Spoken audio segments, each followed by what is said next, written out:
que Jacques Njoli raison. Tango azalaki kolobake na minuit oza radical, fervent, 100%. Raïs, le matin au changer Mbalamo commis plus que 100%. Félix Antoine Tshisekedi Tshilombo, plus que fervent Félix Antoine Tshisekedi Tshilombo. C'est ça l'homme politique congolais, selon Jacques Njoli. Bon,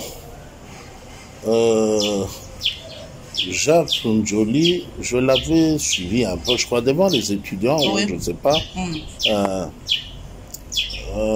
Mais au moment ça peut faire crédible ce qui va lobby à mon Moutoumousous. Tandis que Bandeko Moussous, le peuple, a souvenir, il y a passage, na Bangona Seni, na Makambouyon, c'est Yaki Kolekana, toujours les mêmes personnes. C'est un peu délicat. Hein? C'est un peu délicat. Au moment changea. Oui, mais quand le vent souffle dans cette direction, c'est normal qu'on se positionne pour ne pas l'attraper.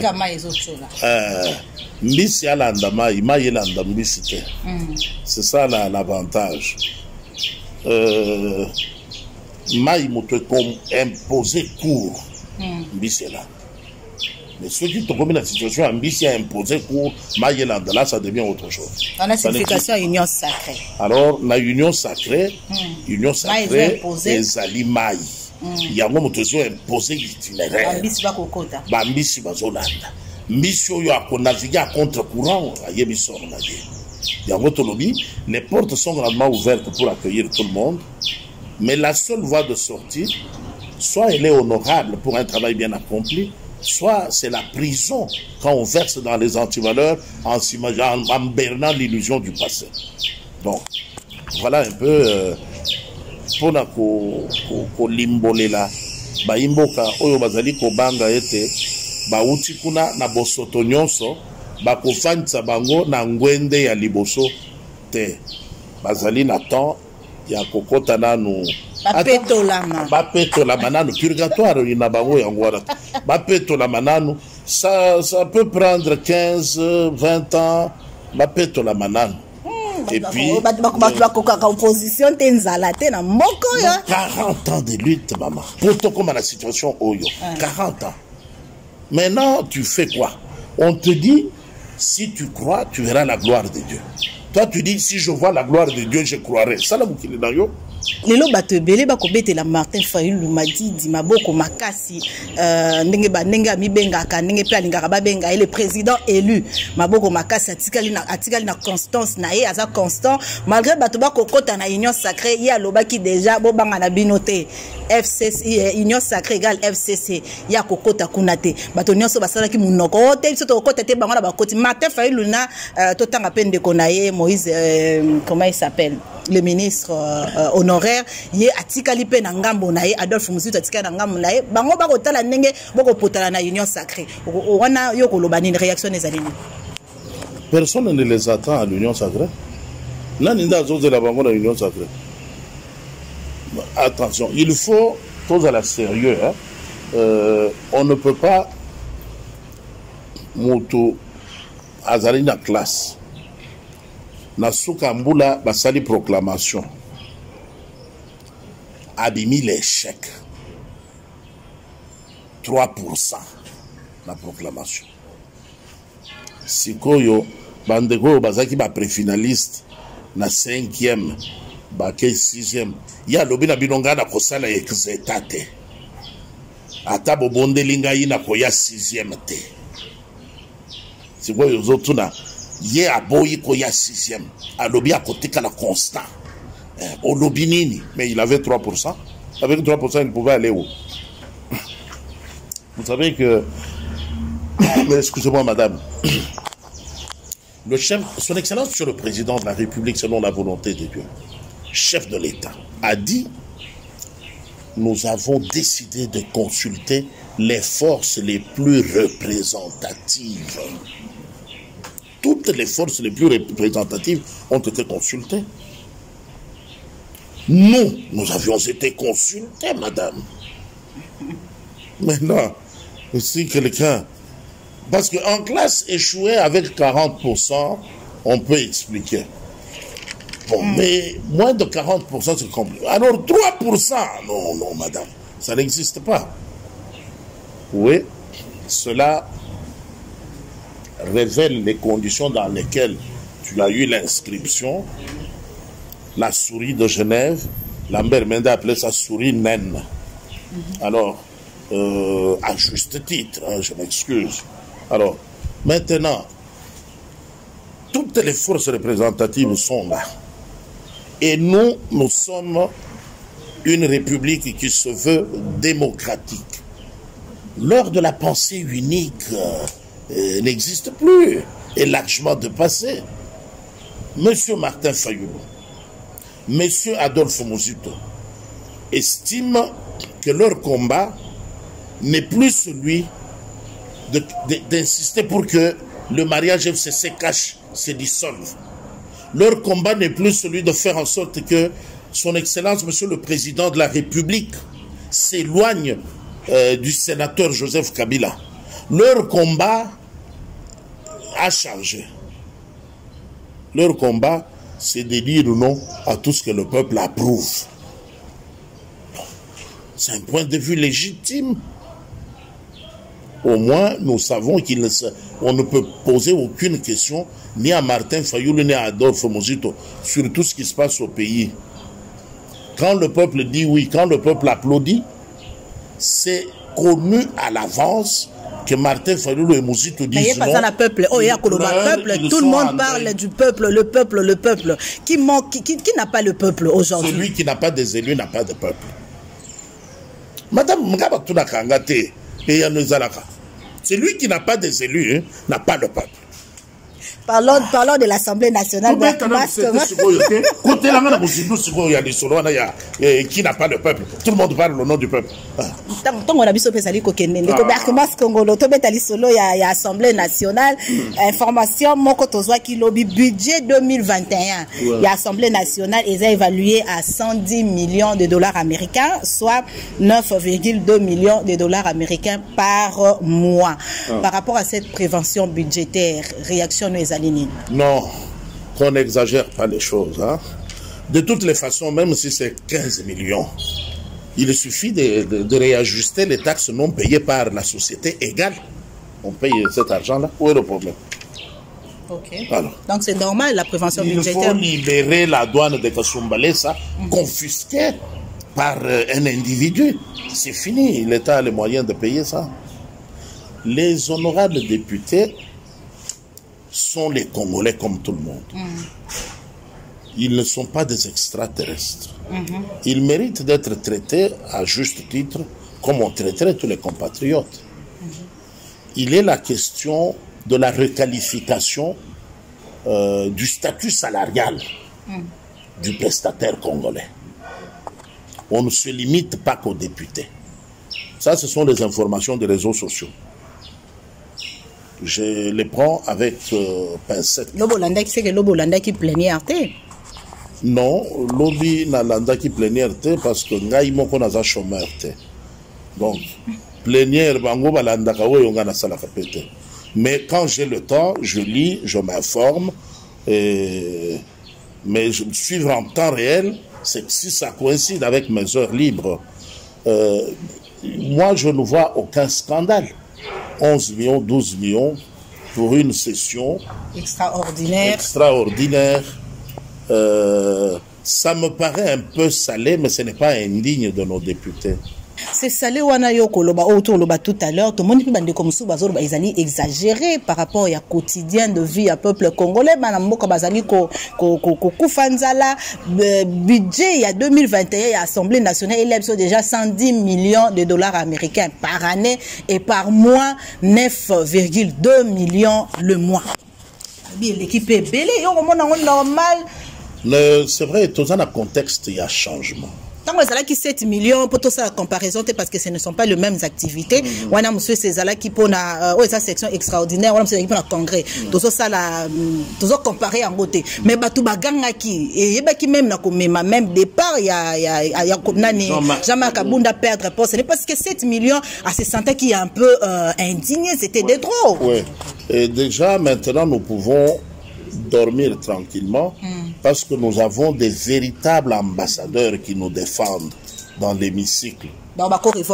Désormais, Jean-Marc Kabunda n'est plus seul. Hier, il a été hué pour avoir révélé le secret, tenu secret par le bureau, du budget envisagé pour convoquer un congrès. Bon. Pour l'avoir dit, il a été insulté, il a fait l'objet de complots, on a concocté des choses pour le déstabiliser. Aujourd'hui, le maître nageur a repris l'ouvrage, le syllabus de leçons. En première ligne, on voit Janine Mabunda en train de nager, suivi de la suite de tout son bureau. Les diplômes, les juridismes, les expertises n'ont servi à rien, ils sont en plein âge. Envoyé en tout cas, je crois que c'est tout avancé de gouvernement congolais. L'isolo y a budget je dis aux compatriotes de se tenir tranquilles parce que Jean-Marc Kabunda n'est plus seul. Il est maintenant rejoint par toutes les voix qui souffraient en silence pour dire on ne peut plus dilapider l'argent de l'État de cette façon. On doit s'occuper aussi du peuple. Ça peut permettre vite fait par rapport à l'arrestation de Roger Lumbala. Je crois que après Nakiango, Azamoko Yabiso Moko Yabiso Congolais, Baibaki Nako Kangaye, Kuna na Paris, Nalikamo Etali crime contre l'humanité, Azalelo na Boloko. Par rapport à Yango, Bamsuba Lobby, déjà rapport mapping, Ondeko, docteur Mukwenge, Ako Bundaka Tongo Pokwa, Ezali déjà kozala en effectivité. Yo Zali Kobanza Nini pour un rapport mapping wana Namboka Nabiso Congo. Le rapport mapping, il faut ezonga la message. Je l'ai dit en introduction de l'émission. Arrestation, il y a Roger Lumbala. C'est l'un des Congolais qui ont battu le record de la versatilité, de l'instabilité. Aujourd'hui, je crois que la question relative à mon compatriote Roger Lumbala mérite d'être posée au candidat pour lequel il s'était battu, Emmanuel Ramazani Shadari. Il l'avait dit publiquement. Oui, lui a dit, lui soutenait Emmanuel Ramazani Shadari. Cette question, il faut aller la poser à celui-là. À Emmanuel Ramazani Shadari. Oui. Moi, je n'ai envie de rien savoir là-dessus. La justice est dans son rôle. Ce n'est pas dans un pays où on peut dire non. Les trois là étaient pour nous. Et puis on avait acheté 3 autres sur fond d'une communication. Et puis on dit non, qu'on ne change pas à la Cour constitutionnelle. Non. Il est arrêté dans un pays qui respecte le droit et la justice. Quel est l'intérêt de ces rapports mapping pour le Congo? Que c'est fini l'impunité. Fini l'impunité. Quand nous dénonçons les 20 ans de nage dans l'impunité, dans les anti-malheurs, c'est avec l'arme au cœur que nous voulons que ce rapport mapping soit tout de suite mis sur table. Est-ce que cela influence, comme beaucoup d'aucuns le pensent, que le voyage en Afrique du Sud est influencé par rapport à Debi, à rapport mapping, arrestation, entre autres, il y a Roger Lumbala. Pour tout le monde, il y a des réfugiés d'abord commis au nord qui est malade en Afrique du Sud, à qui est Afrique du Sud, au côté de compoter, mais tout déjà, commis est belé. Afrique du Sud, père, et ça. Lui arrive. Sans atteindre la mabele awa. Moutou akoki nulle part. Moutou nyonso, chacun doit rendre compte. Il y a un comportement, il y a un acte, il y a Pozaki. Refuge idéal na mokili awa ezate partout moutou akozala. Et vous voyez banazali sika boye. tokosala nyonso mpona oyo ayibi azongisa biloko ayibi. Voilà. Oyo abomi à rendre compte mpona nini abomi. C'est comme ça. Voilà, ndenge balobaka pe ba crime contre l'humanité, ba crime de guerre, eza ba crime moko imprescriptible. Donc ata 100 ans, 20 ans, bakokanga makaka. Liloba no ya suka ezali ni. Liloba na ngai ya suka ezali ya ko encourager bana mboka. Bobanga te. Tokokaki kobanga, tozali kobanga lere tozalaki biso moko na maboko ya bandoki. Siko tozali elongo na maboko ya mwana nzambe akambemi na elimo santo. Tokobanga lisusu nini? Non, toyebi ke eya butu eya moi faci beto azali. Moye tobanga lisusu ezate. Toyika mpiko, tozala bomoko, lisanga, son excellence monsieur le président de la République, décision ya kozwa, format ya ko décider pour le gouvernement, nde ya moa. Il n'y aura pas de négociations, hein. C'est terminé. Quand on dit qu'il y aura 12 ministres, c'est 12. Oh, ministre pour les cheveux, ministre pour les chaussures, ministre pour les combis, ministre... Non, non, non, c'est terminé. On va compresser le format, réduire les salaires de ceux qui viennent servir le peuple et redistribuer équitablement le revenu national à tous les prestataires, bah, que les gens arrivent à nouer les deux bouts du mois. Tout le monde a des investisseurs, bazonga, batonga, ba logement, à la loger décemment. Donc, l'ilo banangaï, les alliés à couper ça, na bande sur espoir. Covid, to bundisango, vie ezonga ndenge zalaki, bana mboka baya, ba investisseur, tote baya, biso tozan ekolo, totele, mutunyonso, qu'il donne le meilleur de lui-même. Congo et Kende Liboso. Congo et Kende Liboso et Ali Espoir, je crois qu'il y a bien un peu Bolandi Biso parce que nous avons des dominateurs quand même que Ali République démocratique du Congo souci na biso Ali émergence mais esengele ça les mana bato ya malamu batamite mamalamu nembo kana biso e ko Kende Liboso ndenge to mona kato envie ya kabamboka muso ya libanda. Merci bozalaki ebele ya kolanda biso Bolandi de Koberkmos Congolo. Merci na yope. Voilà, ninge ou à répondre à l'invitation nabiso à chaque fois tant to benga kayo o répondre que sengeli to la paix reconnaissant na yango. Merci nabino pe parce que à chaque fois to tsaka ba émission nabiso bo partage ka bo like ka bo commenter ka pe. Berkmos Congola zali moto à cause de la paix nabisiko wapi yé à toute idée na eto ba penser na écouter na oya yote to tsa mingi en valeur so na ko bandela susu ba valeur ke ba anti valeur o te commentaire na yo de sorte que to ye ba pe yo zali ko banza par rapport à on de Koberkmos Congola lobby. Merci Adris Makengo, Jodel Ncho, ba o bazalaki na technique, ce qui bo apprécier qui en tout cas mosala au qualité son, c'est parce que esimba maki penza na batoyo ba yebi penza makamango bazali ko sala plaisir na bino po boy bana ko zo ba qualité, bozo qualité ya image ya boy. Merci na bino nyonso, bo s'abonner massivement en tout cas 2021 bo ki de Koberkmos Congola ndenga lobby tango ko lobaka bimisaka pe maboye.